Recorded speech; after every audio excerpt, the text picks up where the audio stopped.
Hey, good day, viewers. I hope that you're all having a great day. I wanted to thank you for viewing my first vlog on adult education. My name is Jay May. I am a graduate student at Regent University, working on my degree in curriculum and instruction with emphasis on adult education. In today's vlog, we'll be discussing the Lyceums of America. We'll cover the definition, how Lyceums originated in America, how Lyceums helped American adults in education. And we're going to start off with the official definition. So, Merriam-Webster defines the Lyceum as a hall for public lectures or discussions and an association providing public lectures, concerts, and entertainment. So, in Latin, Lyceum translates to gymnasium, which is really interesting because the origination of the word in America, because Aristotle taught from a Lyceum during his time when he was teaching.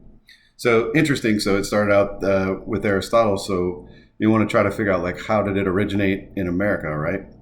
So in the book American Education and the American Experience from the colonial period to the present by Stubblefield and Keene, they noted that Josiah Holbrook appropriated the term Lyceum in October 1826 in the American Journal of Education. That's where he proposed the formation of mutual education associations for adults. Okay. These associations were to exclude politics and religion. The focus of the originally was supposed to be on sciences and useful knowledge and the development of libraries and museums, and also the establishing morality and temperance. When Holbrook suggested that these associations or lyceums would serve not just one class of society, but the community as a whole. And what does that mean? It means that lyceums would be used by rich, the middle class, and the poor.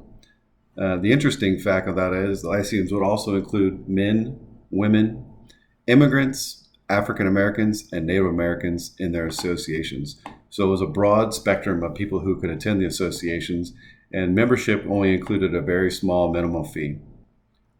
Holbrook himself would actually create the first American Lyceum in Millbury, Massachusetts in 1826. The Lyceums were designed to provide supplemental education to adults that were not able to attend high school or college, and they also supplemented the public education system so where they could find other resources for them to learn and educate themselves on their own. They were also a place where adults could hear subject matter experts in different topics. Again, these are places that mostly involve lecturers. So when we talked about lecturers in another vlog, you'll understand how they kind of work together hand in hand. So at the time, lyceums offered two main things that were popular during the time of their inception, and that was education and public speaking. And the background of this is that during this time, they didn't have a lot of public libraries. There wasn't a lot of resources for the entire community to go to. Most of the libraries were usually owned and operated by higher class citizens and did not open up their education or learning to lower class citizens or the working class. All right, so let's talk about how lyceums helped American adults.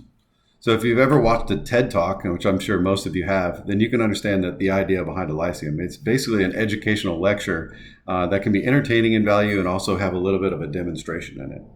So each lyceum was specific to a different topic and brought in guest lecturers to talk about their research and share profound ideas with the community. In the absence of local public libraries, lyceums were a place where adults could educate themselves through lectures and demonstration, as I talked about before. Even though lyceums were not intended to be political, they eventually became a place to lecture about political hot topics like anti-slavery. During the Civil War, African American orators such as Frederick Douglass, Francis Watkins, Harper, and white suffragists, including Mary Ashton Livermore and Susan B. Anthony, were able to take the stage alongside the affluent white men who had traditionally dominated the Lyceum movement. Towards the end of the Civil War, lyceums lost most of their membership due to its members leaving to fight for the Civil War.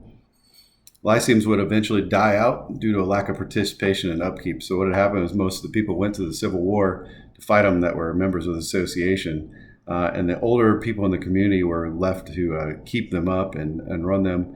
And basically, it just lost a lot of the energy in their daily lives to uphold these associations and bring more people in. So that's it. That's all I have on today's vlog. I hope that you've enjoyed this and you've learned a little bit about Lyceums, and I appreciate you watching, and I hope you have a great day. Also, today's references for the topic that on our vlog was from Merriam-Webster.com, Adult Education in the American Experience from the Colonial Period to the Present by Stubblefield and King, 1994, and then encyclopedia.com. Again, thank you for watching, and I hope you enjoyed it.